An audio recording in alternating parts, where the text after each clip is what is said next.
عید کی خوشی ہم کیوں مناتے ہیں؟ پہلے میں یہ تھوڑا سا واضح کر دوں کہ رمضان کا مہینہ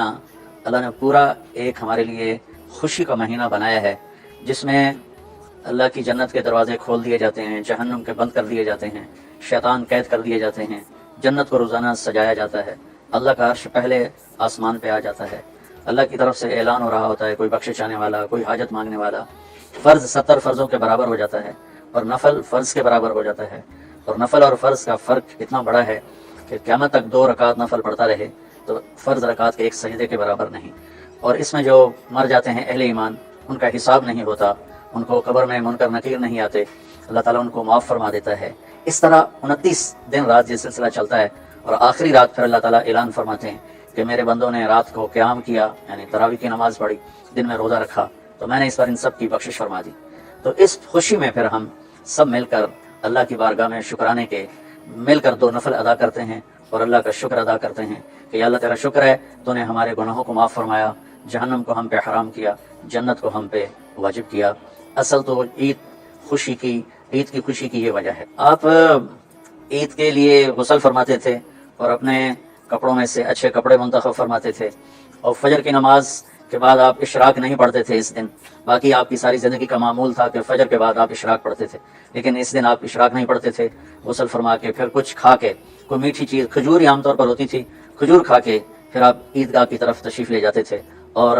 پہلے نماز پڑھاتے تھے، پھر خطبہ ہوتا تھا، اور اس کے بعد جس راستے سے آپ جاتے تھے اس راستے کو چھوڑ کر پھر اور راستے سے گھر واپس آتے تھے، پھر وفود سے ملاقات کرتے تھے، سرداروں سے، صحابہ سے ملاقات کرتے تھے، اس میں کچھ کھانوں کا اہتمام بھی ہوتا تھا۔ اس طرح ایک عام روٹین کی عید ہوتی تھی آپ کی، ملاقاتیں کرنا، کھانوں میں جانا اور اچھے کپڑے پہننا، سب کو خوشی سے ملنا، یہ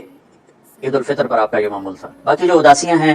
ڈپریشنیں ہیں، اس کی وجہ آپس کی محبتوں کا کم ہو جانا ہے، اور دنیا کی ایسی دوڑ جس نے اپنے آپ کو بھی بھلا دیا ہے، اور آپس کی نفرتیں ہیں اور آپس کے بغض، حسد ہیں، ان منفی جذبوں نے ہماری خوشیوں کو دھندلا دیا ہے،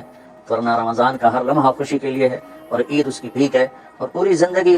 اللہ راضی ہو رہا ہو تو خوشی ہی خوشی ہے۔ ہمیں اپنے ملک سے، اپنی نسل سے آپس کی نفرتیں، حسد، بغض یہ مٹانے ہوں گے، تب جا کر ہمیں حقیقی خوشیاں حاصل ہوں۔ میں اس عید کے خوشی کے موقع پر اپنی قوم سے ہاتھ جوڑ کے اپیل کروں گا کہ جھوٹ بولنا چھوڑ دیں، دھوکہ دینا چھوڑ دیں اور ظلم کرنا چھوڑ دیں۔ مذہبی نفرت نے ہمیں تباہ کر دیا، سیاسی نفرت نے ہمیں تباہ کر دیا، صوبائی قومی نفرت نے ہمیں تباہ کر دیا، آپس کی رنجشوں کی نفرت نے ہمیں تباہ کر دیا۔ میں ساری قوم کے سامنے جھولی پھیلا کر چاروں صوبوں کے رہنے والوں سے اور ہر مکتب فکر سے متعلق اہل ایمان سے یہ درخواست کرتا ہوں کہ آئیں ہم سچائی کو اپنا ساتھی بنائیں اور دیانتداری سے اپنے آپ کو آراستہ کریں اور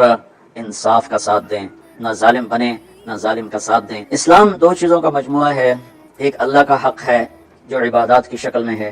اور ایک اللہ کے بندوں کا حق ہے جو اخلاقیات اور معاملات اور معاشرت کی شکل میں ہے۔ یہ دونوں کمپلسری پیپر ہیں، دونوں لازمی پیپر ہیں، ان دونوں میں پاس ہونا ضروری ہے۔ میری نماز اچھی ہے لیکن میری دکان پہ جھوٹ ہے تو نماز اس جھوٹ کی کمی کو پورا نہیں کر سکے گی۔ میری دکان پہ سچ ہے لیکن میں نماز نہیں پڑھتا تو میرا یہ سچ بولنا میری نماز کی کمی کو پورا نہیں کر سکتا۔ اللہ کے نبی نے دنیا سے جاتے ہوئے 2 لفظوں میں سارا دین بتا دیا تھا۔ جب آپ کے جانے کا وقت قریب تھا تو آپ 2 لفظ دہرا رہے تھے، الصلاۃ وما ملکت ایمانکم، میری امت میرے بعد ایک نماز نہ چھوڑنا، اور ایک امت کے غریب مسکین لوگوں سے، نوکر غلاموں سے اچھا سلوک کرنا۔ یہ 2 الگ الگ ڈیمانڈ ہیں، جیسے پانی پینے سے روٹی کی کمی پوری نہیں ہو سکتی اور روٹی کھانے سے پانی کی کمی پوری نہیں ہو سکتی۔ یہ دونوں الگ چیزیں ہیں، اخلاق کو عبادت کی کمی